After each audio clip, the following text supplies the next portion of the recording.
Vamos conseguir um médico através do Templário que possa te ajudar. Uma pessoa para te ajudar. Exato. Lá fora do Brasil, Templários têm expansão? Sim, em todo mundo. Vocês viram na relação, Na palestra? na palestra, mas na relação que constou que nós temos priores no mundo todo. Ok. Então, França, qualquer país que você for, você tem a nossa carteira, não Certo. tem? Então, se você for com aquela carteira na França, na Espanha, na Itália, na Rússia, na Inglaterra, então nós temos irmãos Que vão acolher que as vão pessoas. recolher e cooperar com você, com todos nós. Ou legal. quem for apresentado por um membro. Ok, entendi. Então, você é um membro. Ok, Então, vamos supor que seu filho vai para a Inglaterra. tá. Chega lá e está com um problema, ele precisa. Então, ele fala com você, você faz uma cartinha, senhor Prior, olha, eu estou mandando meu filho, blá, blá. Então ele Existe dará um intercâmbio no Templário? intercâmbio, inclusive cultural. Ah, isso é Entendeu? interessante. Pessoal, existe um intercâmbio cultural entre os Templários. Então, o que vocês às vezes as pessoas não sabem que isso seria um intercâmbio. Então, seria, por exemplo, o meu filho aqui do Brasil vai estudar lá na Europa e vai ser acolhido por um pessoal do Templários lá. E o pessoal do Templário de lá vai mandar o filho dele para cá, onde vai ser acolhido por mim aqui. Vamos trocar de famílias. Exatamente, é a mesma coisa. Isso? Mesma coisa. Dependendo, logicamente, das leis de cada país e tudo isso aí. Agora, vem uma pergunta particular minha. Por exemplo, passaporte, visto, essas coisas todas que a pessoa precisa ter para poder fazer esse tipo de vida. Isso aí nós temos que seguir as leis de cada país. Ok. Nós não podemos ultrapassar isso aí. Tá. Cada um tem que tirar esse trabalho todo, vocês orientam a Nós pessoa a fazer? orientamos despachantes sérios, pessoas sérias, né? Que pode estar tirando o visto dela, ou de permanência, ou visto só de provisório. Exatamente. Tudo isso o Templário indica. Quer estudar, por exemplo, né? O meu neto, por exemplo, agora está na Austrália, em Sydney. Olha que bacana. Então ele está lá. Se ele tiver um problema qualquer, ele tem que se dirigir a um local onde tem está o um priorado e procurar, telefonar, marcar uma hora, falar, eu estou com um problema, eu gostaria disso. Que então bacana. ele será. Até assim, a pessoa que quiser, por exemplo, trabalhar fora, morar e trabalhar lá fora e ficar coligado com o pessoal do Templários de lá, ela consegue fazer isso? Consegue. Não é tão fácil porque hoje o mundo inteiro está em polvorosa, né? Mas muitos, por exemplo, agora foi um a Portugal e tentou contato com o grão-mestre de lá, o grão-mestre aceitou, mas para indicou. Estudo não tem tanta dificuldade, para estudo não tem tanta dificuldade. Não, para estudo não. Tem mais para trabalhar? Para trabalhar sim, para trabalhar é difícil porque eles estão procurando também. Entendi. Então não é muito fácil. Agora, quanto ao intercâmbio cultural, nós temos, o Priorado Templário do Brasil tem tratado Itália, Espanha, França, Portugal, nós temos tratados de cultura. E isso significa de amizade também. Então, por exemplo, a Academia Templária da Itália. Se você for a Roma, essa Academia Templária é uma espécie de uma empresa que recepciona os rapazes, as moças, ou as irmãs, os irmãos que vão lá. Entendi. E tratam com a devida seria no caso parcimônia. uma embaixadora? Seria uma embaixadora? Não. Seria mais ou menos, não é? Mais ou menos. Que receberia o pessoal do Brasil aí lá depende, você sabe que existe uma hierarquia. Sim, então sim. tem o prior, tem o comendador, tem a comendadora, existe um... Então cada um é indicado. Então não é uma coisa também tão simples, chega lá e procura, não. Vai lá, tem que procurar. Sim, tem a sua hierarquia certinha para seguir tudo certinho. Exatamente. Mas sendo indicado por vocês já vão dar uma coordenada para eles, estar procurando a pessoa certa para estar falando lá no caso. Como no caso seu, por exemplo, um exemplo. Seu, ou dela. Nós emitimos um documento, uma carteira que é numerada, que é registrada e que nós mandamos, por exemplo, para o prior da Espanha e para o prior da Itália. Esses nomes todos nossos estão lá. Se alguém for lá com a tua identidade, você mandar uma cópia, automaticamente é recebido. No caso seria essa carteirinha aqui. Eu tenho que fazer minha propaganda, rapaz. Eu sou cavaleiro, rapaz. Você pensa que eu sou o quê? Eu sou cavaleiro, rapaz. Aqui, ó. Essa carteirinha aqui no caso? Essa é uma carteira. Tá. Agora, sem a carteira, pode haver uma carta dela, por exemplo, ou minha, ou tua, uma carta apresentando. Tem que ser principal. Isso no caso seu. Se for um teu filho, teu sobrinho, eu mesmo uma cópia E fala, escuta, estou encaminhando meu sobrinho, meu filho, meu tio, sei lá. Que se desse uma atenção para Eu eles, gostaria de uma atenção. Ok. Então a gente avisa também lá. Se você me avisar, eu aviso o prior, olha, está indo fulano, fulano, fulano, e vai ser recebido. Então, com a tua carteira, você tem entrada, você direta. Ok. Mas nada impede que você apresente alguém. Ok. Pessoal, tempo nosso é curtinho, mas acho que deu para entender um pouquinho, deu para tirar alguma dúvida de vocês que queriam conhecer um pouquinho sobre essa história de templários. Ninguém come... Vamos tirar uma dúvida aqui. Ninguém come bode, bebe sangue de bode, ninguém fala nada dessas coisas da vida aqui, não, né? Não. Bode está um pouco... Não, Bode é parê. O pessoal fala, essa história é tudo um mito que o pessoal fala aqui. É tudo E mentira. aí acaba virando uma conta da Não, carochinha. é que é o seguinte, há uma mistura muito grande. Por quê? Os templários vão fazer Licença, eu quero arrumar isso aqui. 1000 anos agora em 1096. Ok. Em 2096. Ele nasceu em 1096, foi a primeira cruzada, quando o primeiro Papa formou. Ok. Então, e a maçonaria tem 300 anos, que fez agora 1717. E existiam, sim, os lindeiros, os construtores, os carvoeiros, Tá. várias ordens antigas que faziam parte, mas não eram templárias, estavam juntos, tinha a mesma ideologia, tudo. De 1700 para cá houve um acercamento, inclusive a maçonaria tem a própria ordem templária, que não tem nada a ver com as nossas. Ok. Né? Nós temos duas vertentes, a da Rússia, em Roma, e a da Espanha, Ok. que é a Osmot e a OTD. Então, essas duas são nossas, digamos, irmandades, Ok. que vêm exatamente de Jacques de Molay. São reais, com carta patente, etc. Porque existem algumas que não têm carta patente, não tem origem.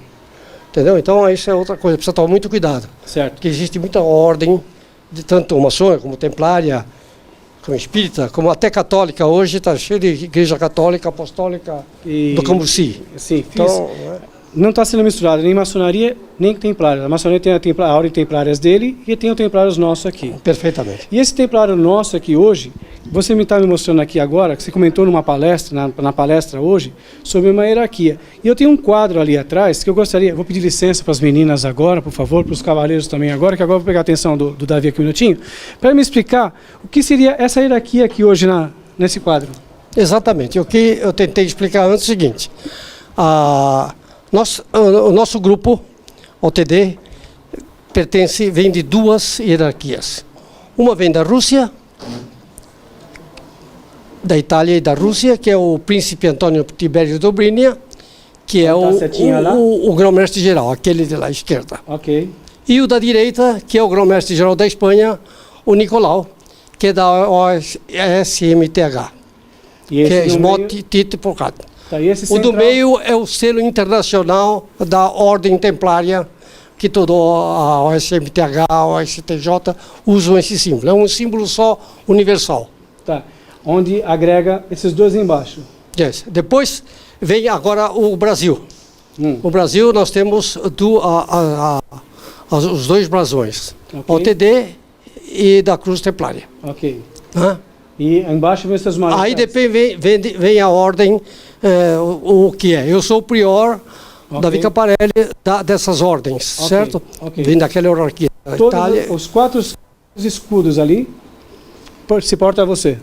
Tudo a mim. E eu, aí no meio, o Senescal, o Marechal, etc, Marechal adjunto. Okay. Ou seja, os cargos. Aí vem as hierarquias. E depois vem as comendadorias, que são as filiais, vamos falar assim para simplificar, do priorado ou dos priorados do mundo em lugar. Então, digamos, nós estamos formando um agora em Minas, estamos formando um em Recife e vamos formar um na Bahia.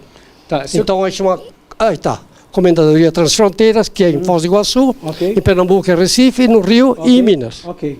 Se eu quiser montar, criar um espaço para esse trabalho templário, eu poderia fazer em São Bernardo, poderia fazer em Mauá, poderia fazer, por exemplo, no ABCD. Onde quiser fazer uma, eu poderia fazer. Poderia. Que aí eu teria uma loja, Não, uma comendadoria chama. Uma comendadoria que chama? Dependente do priorado. Ok. que seria onde estaria dando informações sobre os templários, onde estaria arrecadando os alimentos, os livros. Plantas, por exemplo, plantas, estamos incentivando, hoje bastante plantas, é muito importante. Usando plantas para as escolas plantarem, ensinarem as crianças a plantar, por causa do meio ambiente, que está perdido. Né? Então, estão derrubando as árvores e nós queremos ensinar as crianças a plantar. Então, pedimos para as prefeituras mudinhas e doamos para as escolas. E vocês têm esse acesso com a prefeitura para poder fazer essa entrega. Aí a prefeitura cede, no caso, as mudinhas e plantas, vocês vão até o colégio, conversa com as crianças, explica... Mas vamos falar com a diretoria, logicamente. Sim, né? Conversa com a diretora, pede licença, permissão para a diretoria poder fazer essa palestra para as crianças. Exatamente. Onde a diretora vai estar mostrando um local que colocasse essa mudinha, e a criançadinha, ela põe a mãozinha na terrinha e coloca a plantinha lá. Planta e põe lá, essa da escola, tal, etc. Esse é o Davi Campanelli, gente. Vem conhecer um pouquinho mais sobre os Templários. Aqui nós estamos encerrando o nosso trabalho hoje, Jornal Impacto Total. Com muito prazer de estar aqui, conhecendo essa figura nobre, essas damas aqui hoje, esses cavaleiros aqui hoje, e conhecendo um pouquinho mais essa história dos Templários. Nós estamos aqui com o Jornal Impacto Total, fazendo um make-off agora aqui, depois daquele bate-papo que nós tivemos com o Davi. Eu vou conversar com o Wayne aqui. Wayne, tudo bem com você? Tudo bem, tudo jóia. Wayne, explica para mim o que é o N hoje nos Templários? Hoje, os Templários, vamos dizer, eu conheci há um tempo através por intermédio do nosso prior, que é o Davi. E o que acontece? Eu descobri uma coisa que muitos, quando começam a estudar, é o que eu estava te falando. Você começa a estudar a ordem dos Templários, você começa a ter curiosidade sobre os cavaleiros. Que até eu estava conversando aqui com você. Você começa a descobrir que os Templários tiveram na história do Brasil, tiveram em vários ramos da história. Até o que eu vi. Dentre delas, você falou para mim que Dom Pedro... Eu comentei com você que, por exemplo, o descobrimento do Brasil. Pedro Álvares Cabral era um dos cavaleiros da Ordem de Cristo. Como assim? Pedro Álvares Cabral, Cristóvão Colombo e Vasco da Gama. Deem uma pesquisada que vocês vão ver isso. Na internet tem tudo isso. Pedro Álvares Cabral, vamos falar sobre o descobrimento do Brasil. O mapa de vinda para cá, eles já saíram de Portugal, esses navegantes, já com as cartas náuticas. Os Templários foram os maiores navegadores da história. Então, vamos pensar assim, os Templários, eles já tinham conhecimento naval. E, simplesmente, eu até dou um exemplo bem básico. Vamos imaginar Portugal... Os Templários, eles tiveram uma situação em 1300 e muitos foram para Portugal e alguns lugares do mundo. De repente, Portugal virou uma potência naval. Entendi. Então, você quer falar para mim que o Vasco da Gama, você falou? Vasco da Gama, Cristóvão Colombo e Pedro Álvares Cabral. Tanto é que vocês podem ver Santa Maria Pinta e Nina tinha essa cruz. Realmente tinha. Se vocês olharem, tinha essa cruz bem nas velas. Entenderam? Vasco da Gama. O símbolo do Rio de Janeiro também, do Vasco da Gama, é uma cruz de Malta também. Entendeu? É uma simbologia templária. E tem muitas outras coisas, como o nosso prior Davi falou. A ideia é fazer benevolência também e outras coisas, e fazer ações sociais e também estudar e poder conhecer mais sobre a ordem. O Davi mesmo, ele fez vários tratados de amizade, um deles que ele comentou com a Academia Templária de Roma, tem um dos maiores acervos de informação sobre a ordem. Ele também tem a Irmandade de Damas e Cavaleiros da Espanha, que é uma amiga do Davi também, que tem um jornal chamado Grial, uma revista chamada Grial, que é uma revista online, e tem várias outras coisas. E se você hoje, ouvindo um pouco no teu canal e resolver pesquisar na internet e começar a pesquisar vídeos, documentários e fotos, eu aposto que você vai começar a achar que você tem alguma coisa de templário. Entendi. Deixa eu fazer uma pergunta curiosa minha agora. Tá? Tábula redonda. Dizem a lenda, diz que o Percival era um cavaleiro templário, eu não sei. Só que toda vez que você vê um símbolo que tem a cruz de Caravaca, que é a nossa irmã templária, vocês viram, ou essa cruz, tem alguma situação. Eu comecei a ver isso muito em filmes agora. Você vai ver no filme Robin Hood, numa cena tem um cavaleiro com a cruz de Caravaca. Aí você vai começar a ver Cruz de Malta, aí você vai ter que ter todas essas análises. Só que os Cavaleiros da Távola Redonda é um conto, é uma, uma história. Mas o Cavaleiro Percival foi inspirado em um templário, em um guerreiro católico cristão. Um filme com uma história dos templários, que tinha um cavaleiro que ficou preso num castelo, inclusive. Um filme assim, mais ou menos. Nossa, tem vários. Você pega Cruzadas, tem uma história. Cruzadas, a história de Cruzadas tem mais ou menos uma linha. O respeito que Saladino tinha pelos templários, que o Davi vai explicar isso também, o nosso prior. Já explicou na nossa palestra. Também naquela palestra lá em São Bernardo que nós demos e outras por aí. Então, o que acontece? Existia um respeito. Quando ele falou dos templários, você imagina que os nobres também, sempre, eu não lembro se era o quarto ou o terceiro filho, ele virava um cavaleiro. Então, era uma honra ter um filho templário. Entendi. Então, você imagina, é diferente você ter um cavaleiro que era um serviçal e você ter um cavaleiro nobre. Aquele cavaleiro nobre comia, os caras eram monstros. Exatamente. Tanto que eles falavam que os templários, numa batalha, eles impunham o medo pelo tamanho e pela força. Tem. E tem uma outra história que depois eu acho que o Davi até talvez conte para vocês, que eles falavam que quando o templário estava caído, quase morto, a história da cruz de Caravaca era essa. Era erguido a cruz de Caravaca e gritava em nome de Cristo. Os caras levantavam e continuavam lutando. Nossa, é uma coisa muito daquela coisa da fé. Entendi. Então é muito interessante. Quem estuda vai querer estudar mais e conhecer mais. E hoje está ficando muito em evidência esse trabalho de cavaleiros, de nobres, de rainha, de rei, que a Record está trabalhando em cima desse perfil. E a Globo vai entrar nesse perfil também agora, com uma novela nova também, que é entrando nesse perfil. Então, está dando audiência. Venha ser um templário, gente. Claro. Terminando aqui nosso bate-papo com esse querido nobre cavaleiro, Roberto Guazelli, e o nosso Wene.